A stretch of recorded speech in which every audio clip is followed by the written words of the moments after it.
Welcome to an inside job. Um, my name's Ron, alcoholic addict. We haven't done any shows for a while. I was away, but we're back. So I'd like to thank LATV, all the guys.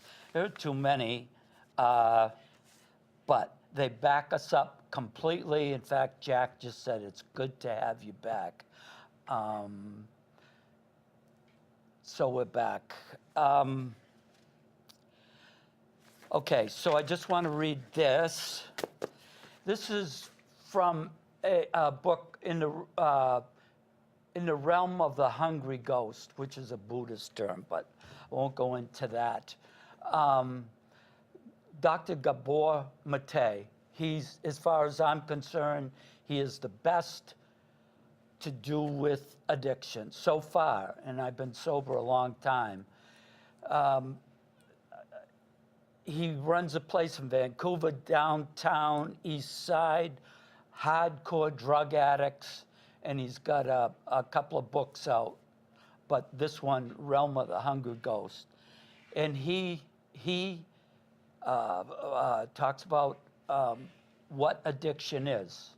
And he says, and I believe this, by the way, biological, chemical, neurological, medical, emotional, political, economical, social, psychological, and spiritual. You can't get that taken care of in a 7-day detox, all right? It's just not going to happen. And the numbers prove that. Anyway, I'd like to introduce Chanelle. She's been good enough to come down. She's a little nervous, but so am I. So am I.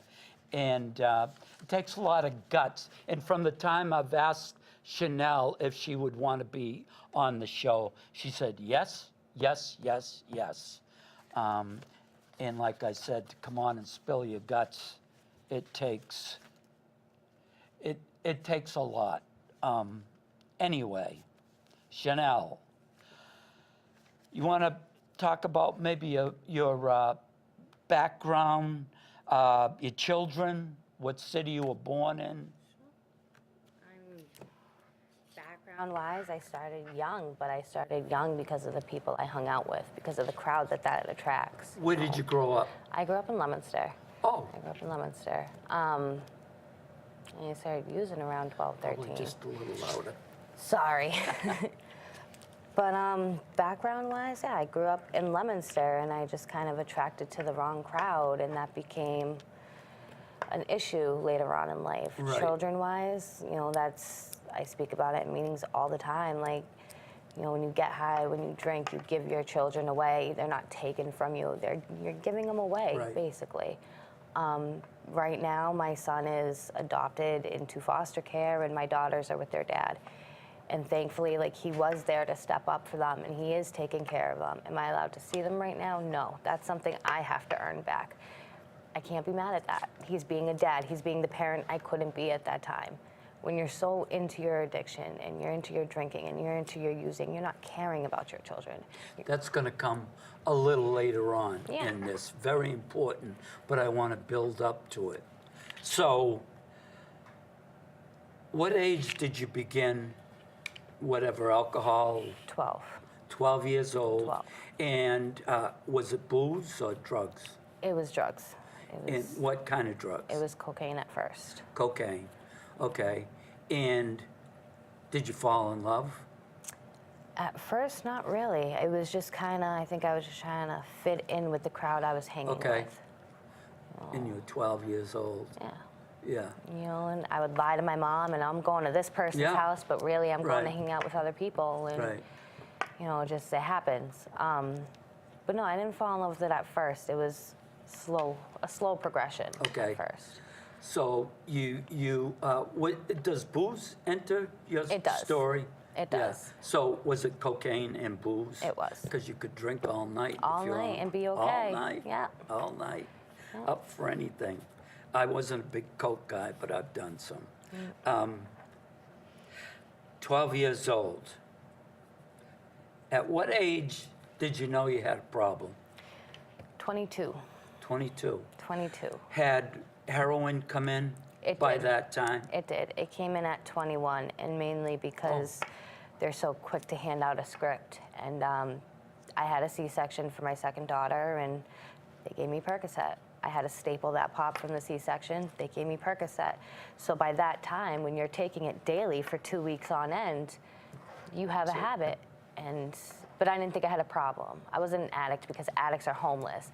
Addicts don't have family. Addicts don't have that. So I was in such denial that it just didn't really hit. Right. So 2 weeks, you think, to get a habit, 2 to 3 weeks, yeah. and you fell in love with that. The feeling, absolutely. Yeah. Absolutely. And how long did they keep you on the script? Not that long. It was really just the two weeks. But I was also dating someone who was using. So I had it. It wasn't a problem Right. at that point. So you're taking the perks.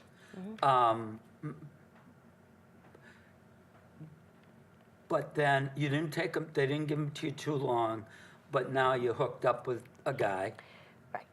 and he's dealing or using? He was using. And it basically turned out to, oh, I think I have a flu. No, you're dope sick. And once that thought goes For in you? your head, yeah, that's what he had Okay. told me. And once that thought goes in your head, you realize, I don't want to be sick, and you're continuously chasing. Right, right. So that was it, the beginning. The beginning. How old are you now? 28. 20, so this all happened pretty quick. Quickly. Yeah, Quickly. Once the opiates started, that's when the Right. progression went quick. right, yeah. You hear it so much, huh? Yeah. Hear it Yep. so much. All the And time. they're just, I have to say it every time, they're just still dropping one after another. Literally. I see you, I don't know if I'm gonna see you.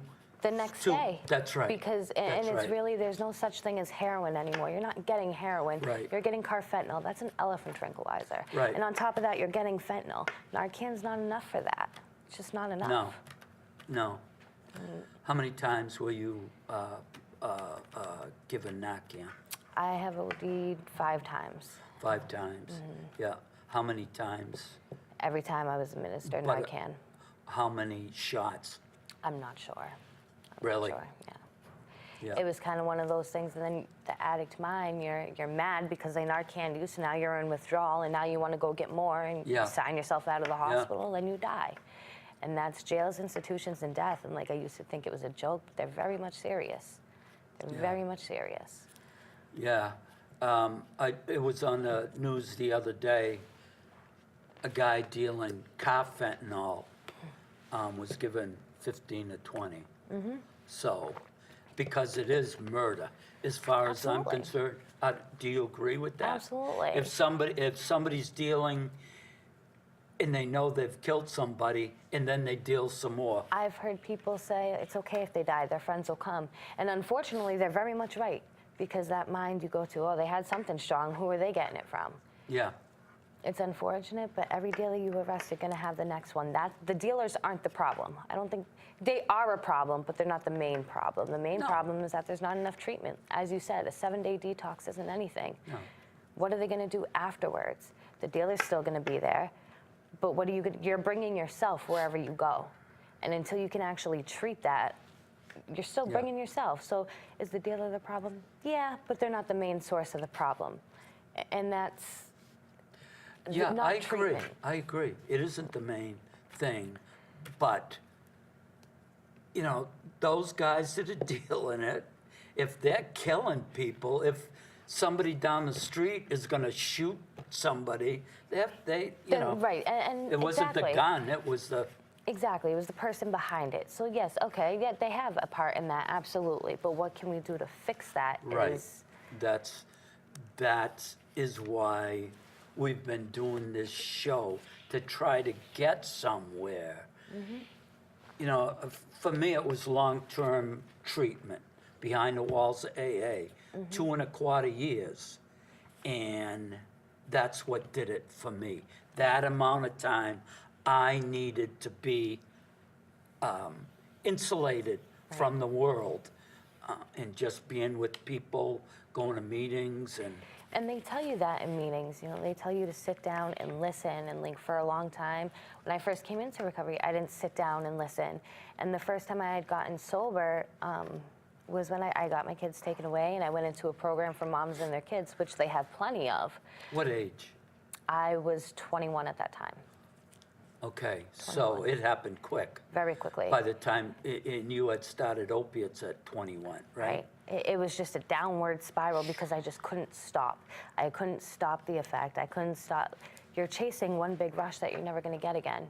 And that's the problem. Half the problem is sometimes for IV users, it's a needle obsession. Maybe you don't want the drug, but you just have the needle obsession. Right. There's programs for men, there's programs for moms and their kids, but there's not a lot of programs for just women. And that's half the problem for half the women in here. My downward spiral was very quick, very quick. I was arrested, I was sent to jail, I came out, I was arrested again. You started the opiates, and how long before you were getting arrested? A couple months. Couple of months? Couple months. Using every day? Every day.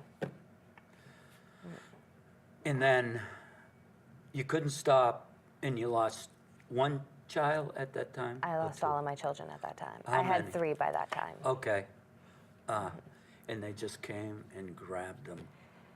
Well, they came and grabbed them, but realistically, they did their job. Right. And that's, Right. like, I got angry about it for a while, but at the same time, my kids aren't safe if I'm using. Right. And it took a long time to accept, but that's what it is at that point.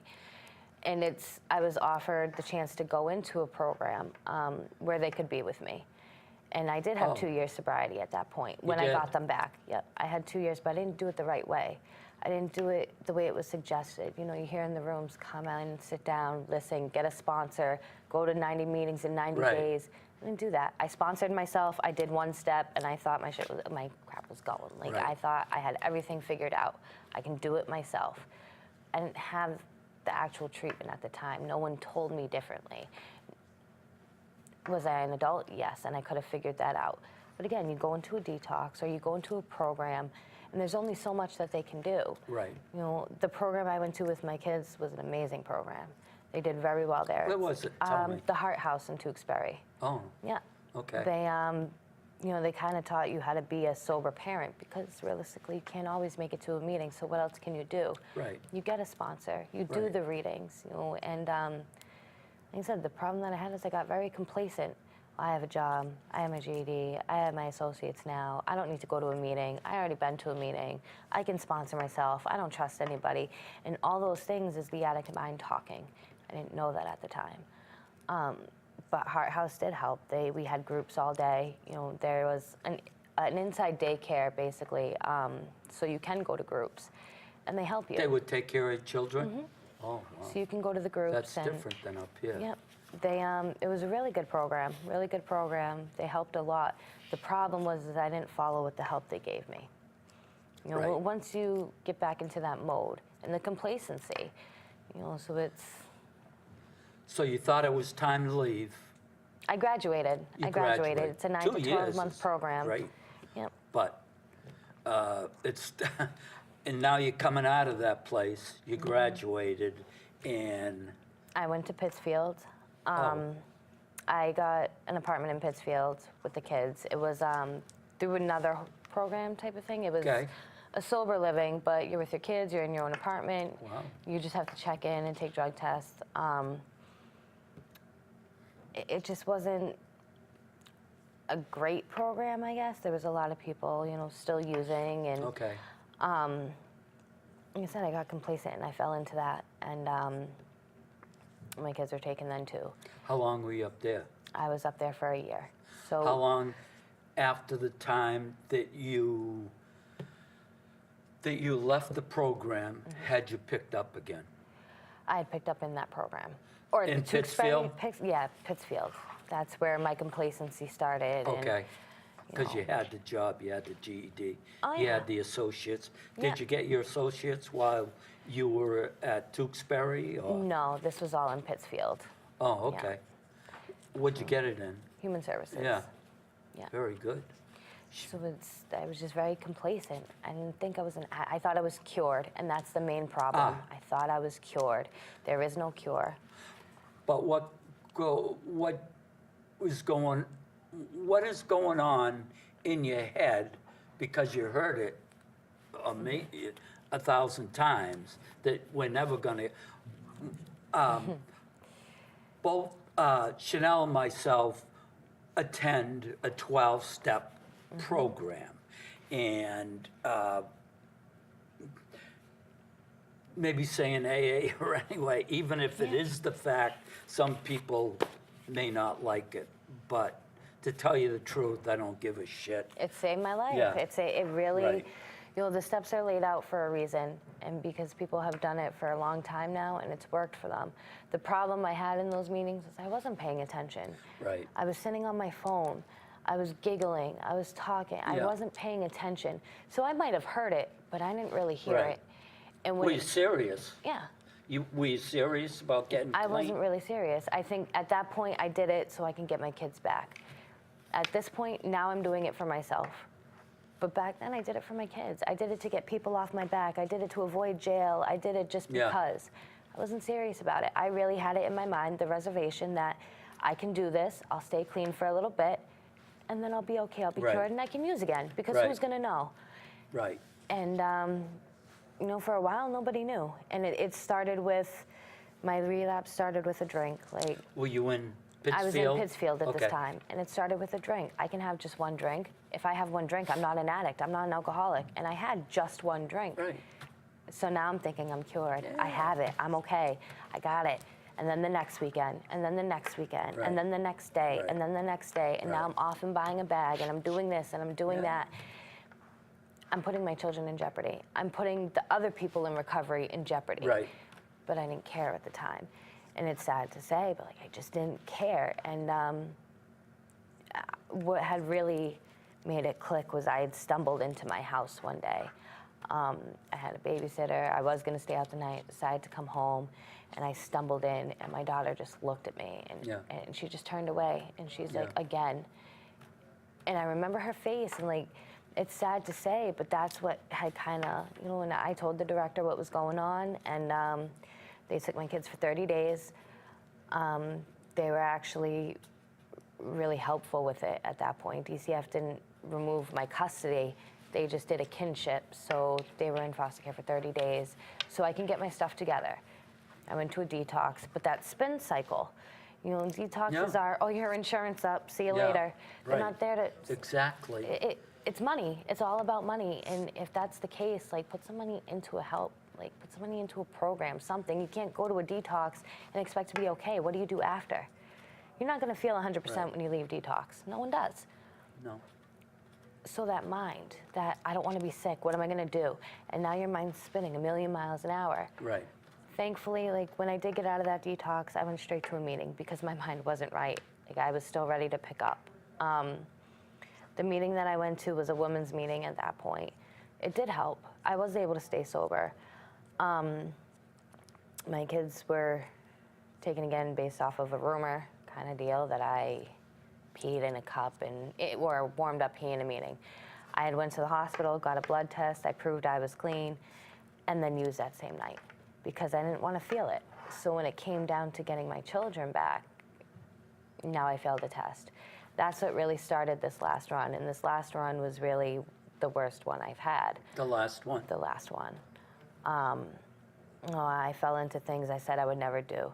Because as addicts, we say, I'll never use a needle. I'll never Right. be homeless. I'll Right. never prostitute. I'll never Yeah. do this. And before I knew it, I'm doing all of it. I had ran to New York, and that's when things really started to get worse. Now I'm not just using dope. Now I'm shooting heroin, and I'm shooting cocaine, and I'm shooting crystal meth, and I'm drinking every day. And I had to have all four. If I didn't have the crystal meth and the coke, mentally I'm a mess, and if I didn't have the alcohol and the dope, I'm sick. Because of the activities I had got into, unfortunately, like, I was that one who fell into the prostitution, and my life was controlled from a pimp, and I had no freedom. There was no freedom. But I was okay with that. I was okay with that because I'll get high after. It's not a big deal. it gets to the point where you're like, damn, I really hope this bag just kills me. And that's the addict mind. Like, you know, they say find a higher power. Like, my higher power is God at this point. It can be whatever you want it to be, you know. And like, by the grace of God, like, I was able to make it back to Massachusetts, where my mom sectioned me. You know, my grandmother has open heart surgery that day. You may want to explain being sectioned. What does that mean? Section 35. So it's they call it a civil commitment. A family member or a spouse or a doctor, psychiatrist can go and section you. They'll go to a courthouse, they'll fill out paperwork. They're basically saying you're getting high or you're getting drunk and you're not safe. And the judge can make the decision. And the judge made the decision, you know, and I wasn't even mad at that point. I was just kind of done. And I met somebody in that section who we're really close today. And,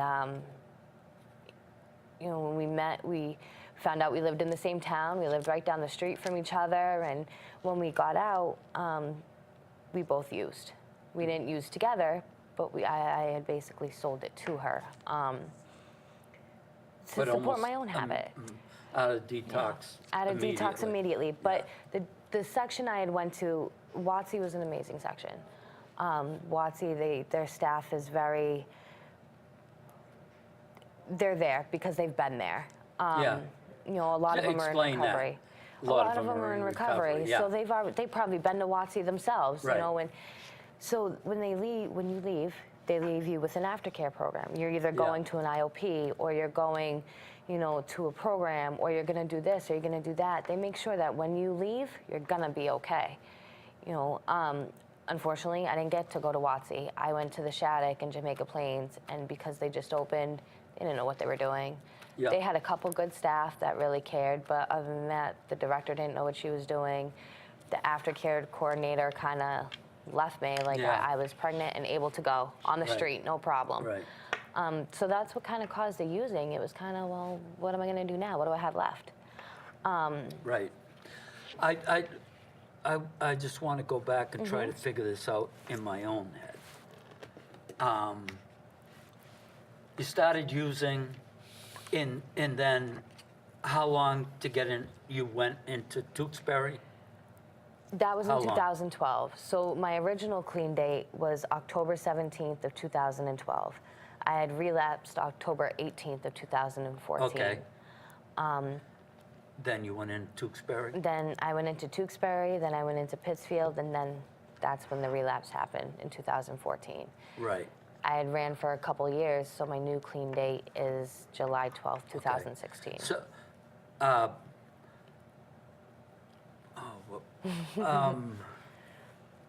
let's see. How do I say it? Your first real detox, all right? What age? Oh, was that it? That was it. That was That was it. The You went in section. First time? First time. Oh, section, that was the first That time. was my only detox. Yeah. Every other time I did it cold turkey, so it just kind of, it just happened that way. Yeah. You know. So you had 2 years put together. Now you had your kids, but then you started again. Yep. Is heroin the most important thing in your life? It was. It was. That's what I meant. That's what I meant. That was my main focus. In people, in my opinion, have a hard time understanding the you know, the person on the street. I just talked to one the other day at the gym. He says, "Why can't they just stop?" He's saying it through his eyes. Right. I don't have a problem. You know, I've heard that many times. Well, why can't you just stop? Well, if I could just stop, I would have already stopped. Because sometimes the addict wants to stop so bad, but they just can't. And whether it's, you know, I've discovered through step work and through sponsorship and through the meetings that I couldn't stop because of my own fear. What's going to happen if I have a good life? And that's where I just couldn't figure that out. And I mean, you can section somebody all you want, but if they don't want the help, it's not going to happen. You can't get anybody sober. No. You can certainly assist, which we're trying to do right now, but it was 35 years with my son and I'm not sure where he's at right now, because he Right. doesn't want to communicate. It's strained. I don't even know who he is anymore, and he doesn't want to hear my thoughts on anything, because we did it for 35 years, and Right. I couldn't get him sober. And that's the thing. No one can get him sober until he's ready, and that was like the girl He's I was 50. talking about. It happens. I Some know. people go into recovery at 50, 60 years old, but it happens when it happens. Yeah. And if they're lucky. I was talking in a meeting the other day, everybody has another run in them. Anybody can get high, Yeah. but the recovery What's is another run in him?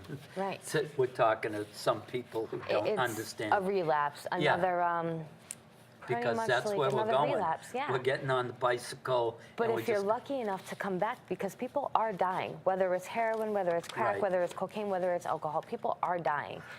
Not everybody makes it to the rooms, and I think that, the halls of AA and NA, and I think that's what needs to be, kind of addressed to people. Like, you might not make it there, and it's a big fear. It's a big fear. Did heroin run my life? Absolutely. Yeah, Absolutely. The second I put a needle in my arm is the second here's my house, here's my kids, Yeah. here's my life, take Right. it all. That is my main focus. How, when, where, and why. How am I going to get it today? How am I going to afford it this way? What am I going to do when it runs out? Oh my God, I'm going to wake up and be sick. right. That treadmill. It's and you complete can't get chaos. They say in the promises, we will comprehend the word serenity and we will know peace. They really do mean it. Once Yeah. you can comprehend the word serenity and know peace, Right. there's no more chaos. That's as far as the 12-step program saying we're in recovery. Mm-hmm. And I believe that it's a difference between somebody at home trying to do it themselves, white knuckling it. What do you do when, and I was just talking to a lady. She had some time put together. Today I was talking to her at outside the meeting. And she had some time, not a whole bunch, 4 months to be exact. And she was doing good, and we're all pulling for her. We're at the morning meeting, and then we don't see her again. Yeah. And It she happens. hasn't been able to come close, not even come close, and everything is going down. Well, we spoke about that this morning. I mean, I'm coming off the methadone cold turkey. And, Right. I want to talk about that. have I been craving? Oh, yeah. Yeah. And, the thoughts of, well, I can make a call and I won't be sick. Right. I will throw it all away if I Right. do. And, heroin today isn't heroin. So I might Right. not come back from that. Realistically, I can't white knuckle anymore. And I had to ask for help. I had to bring it up in meetings. I had to tell people, this is what's going on with me, because if not, I'm one step away. You see people in the meetings, you're laughing with them, and then the next day, you're going to their funeral. And it's sad, but it's true. And I heard, oh, it's life or death. And I thought they were being so drastic and crazy. And Yeah. then it really is life or death. Certainly is nowadays, I'll tell Yeah. you that. It wasn't like that when I got sober, Right. but it's turned to that. Young kids and, Well, and I think a lot of the problem too is, it's a touchy subject, but it's the whole, is it a disease or is it a choice? And I hear a lot of people say, oh no, it's not a disease. Diabetes is a disease. Cancer is a disease. Yes, absolutely. Yeah. Absolutely. I'm on that fence too. right, Is it a disease of the mind? Absolutely. If I have sobriety, a good amount of sobriety, and Right. I go out, Yeah. I made that choice to go out. And that's where it comes in. yeah. But that's where it goes to, well, why can't you just stop? People who aren't in It's addiction. right there though, in the beginning. Exactly. All those things, 1, 2, 3, 4, 5, 6, 7, 8, 10 different things. Yeah. We need to address this thing. Mm-hmm. I was told by because I interview him, chief of police in this town, great guy. I asked him, what do you think it costs for one OD before the whole thing's done? He said $8,000 to $10,000 one time. One. One time. How many times do some of the people have to go through that. So what is that costing us? For the person who said, Millions. why can't they stop to those people? They have to understand through one way that it is costing them so much money Right. out of their taxes. Right. He said, half of our calls go out are ODs. And that's the thing, I think a lot of people are also, the fear when you call in an OD. I've called in ODs many times, and there's a process. You Narcan, you rescue breathe, and you're on the phone with the police or 911, and they tell you don't call it in as an OD because they don't come. Whether that's true or not, I don't know. Is that right? That's, See? and What do they say call it in as? I found someone not breathing. Uh, They're going to come either way, but some people feel like they take their time if you call it in as an OD. I'm not sure. I never called it in as an OD. Right. We can't really Right. say I can't say for sure. I know there's good EMTs out there who do want to save lives. I know there's good cops out there who do want to help people, but I can't say for sure what it is. At that same time, a lot of people have the fear of, well, if I have this on me, they're going to arrest me. No, there's a Good Samaritan law. Yeah. If you have warrants or whatever, then yes, Right. absolutely. Yeah. But there is a Good Samaritan law, and they do that so the other people can get help. One less life is Right. gone. They can only do so much, though. Right. If there's 3 ODs, my wife Right. is the chaplain of the fire department, so we have the scanner, and we Right. know what's going on when they use that certain. A couple people Chatter. die every day, so where are you going to send your ambulances? One Yeah. this way, one this way. Right. It's sad, And that's but not even dying. That's just ODing. ODing. Do you think you think the addicts are using the Narcan to their own benefit? In other words, I don't care if I do OD, they're gonna come and they're gonna Narcan Well, me. that's the thing. When I was in New York, I had an OD, and I was left. They didn't Narcan me. I was left. And They didn't Narcan the you? EMT Narcan me. But Okay. my friends knew where knew where the Narcan was, but they left because of that fear. So I had to wait for the EMTs. Oh, yeah. And realistically, like, Narcan might not pull you out. And I Right. think that's what people have to remember. Administer it anyways, you never know. But unfortunately, Narcan might not pull you out. And that's what people have to remember. Like, you see someone ODing, Narcan them, do the rescue breathing, call 911, do something. But to just let them die is the problem. The problem is also there's not enough funding for programs. Right, know, but there should be. But there should If we're be. spending all that Have money. you ever been downtown with a singing snowman at Christmas? That costs a lot of money. Instead of putting it into a singing snowman, get a detox going, get an aftercare going, something. A It's lot. It's, you heard this before in AA, in the 12-step program. They say, it's a long way into the woods. In other words, I went a long way in a Right. short amount of time, but Right. I got very sick. I got, Yes. just all these things, spiritually bankrupt. So if it's a long way into the woods, it's a long way out of the woods. And people have to understand Yes. that we have to throw some money into, as you just said. I have my own thoughts, but politically, Trump is saying, or he's going to announce that it's an emergency, but, he's supposed to help, and we still haven't seen it. right, and he says we're going to throw a lot of money, but where's that money going to go? To his pocket. Well, that's your opinion, but to all these people that will jump on the wagon Right. and get some of that money and. Exactly. you Well, know. that's what I meant by to the pocket. Like, Yeah, I thought you said to his I pocket. might have, but Yeah. to the pocket. And there needs to be a plan. I understand, like, that's people's taxes, that's people work hard for their money, and I understand that. I Right. understand that 100%. But it could be your kid, it could be your son, your daughter, your Yeah. husband, your wife, your aunt, your uncle, your niece.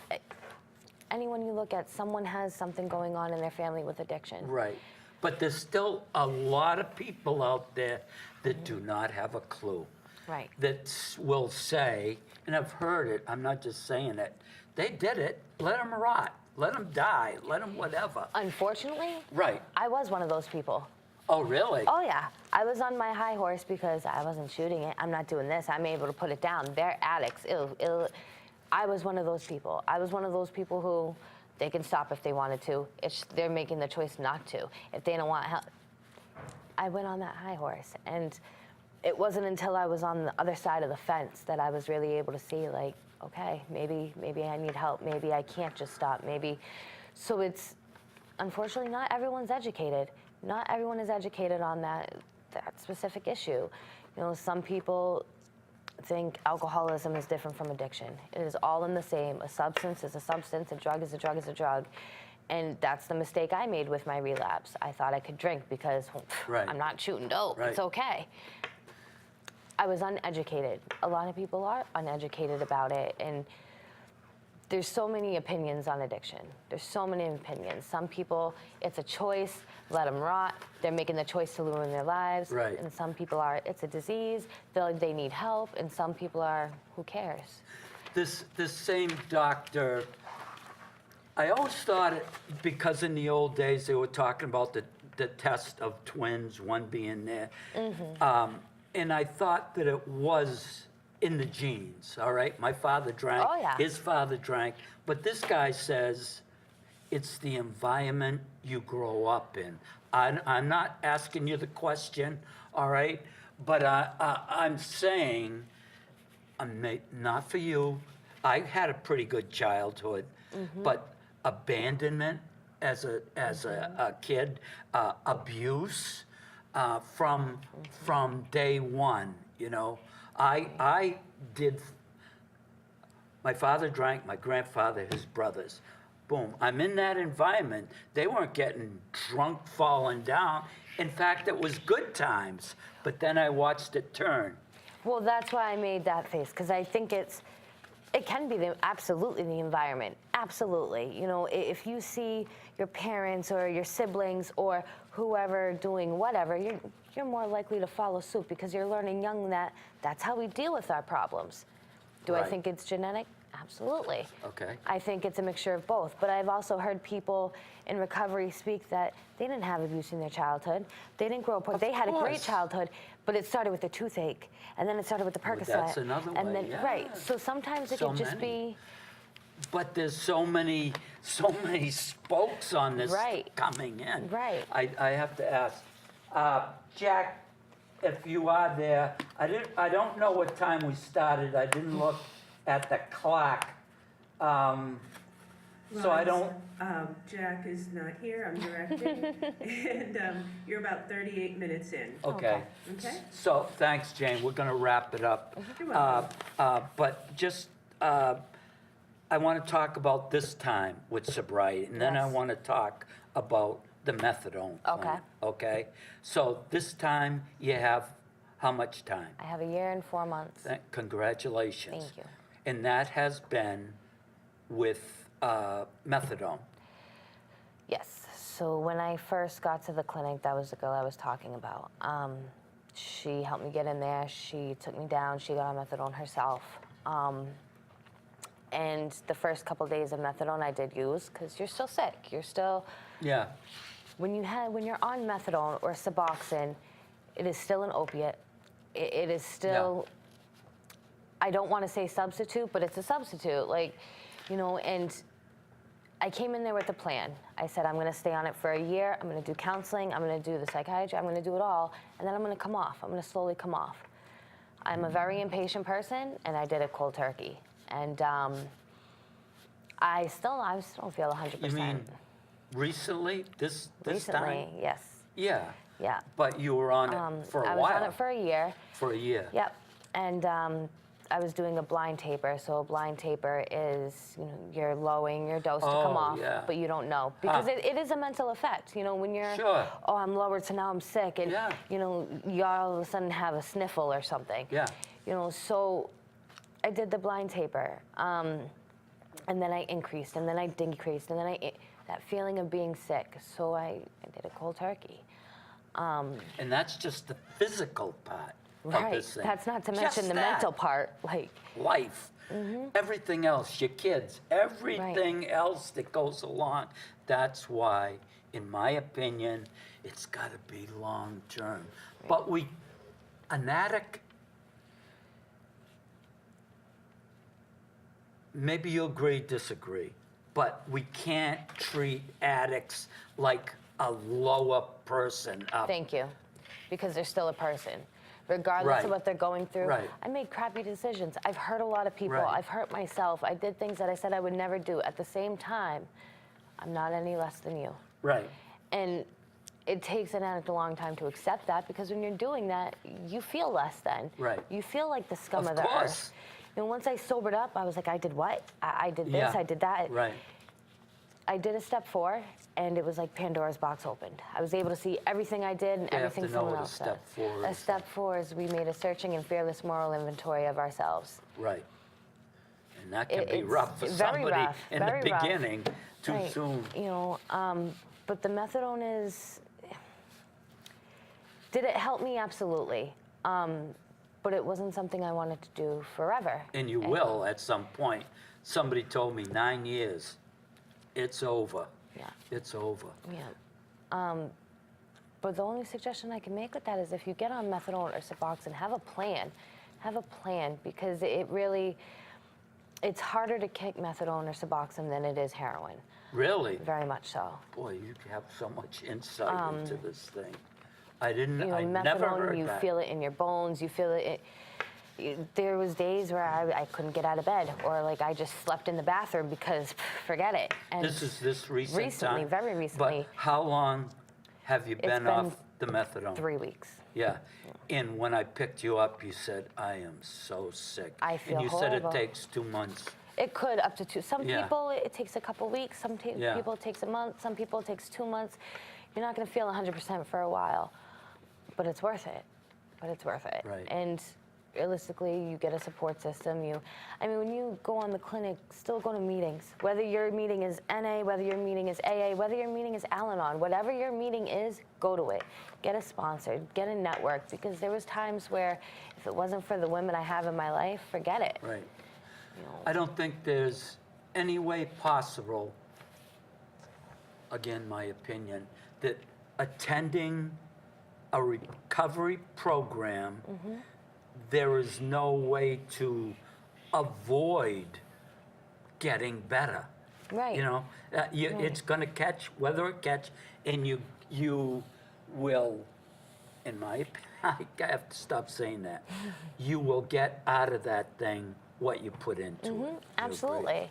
Absolutely. You know, you can't, if you're not making any effort, life isn't going to get better. And I've heard it many times. Like, if you're going to AA or NA and you're miserable, reevaluate your situation. Do the step Right, work. right. If you're still miserable, do it again. Yeah. And it's because our way doesn't, my way gets me high and drunk. That's Right. what my way gets me. Right. When I listen to other people, I stay Yeah. sober.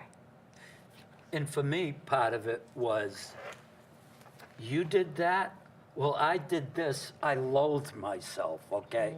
But you did that too? If I'm sitting at home, it's just me. It's me in my head telling me how, anyway. Crappy of a person we are.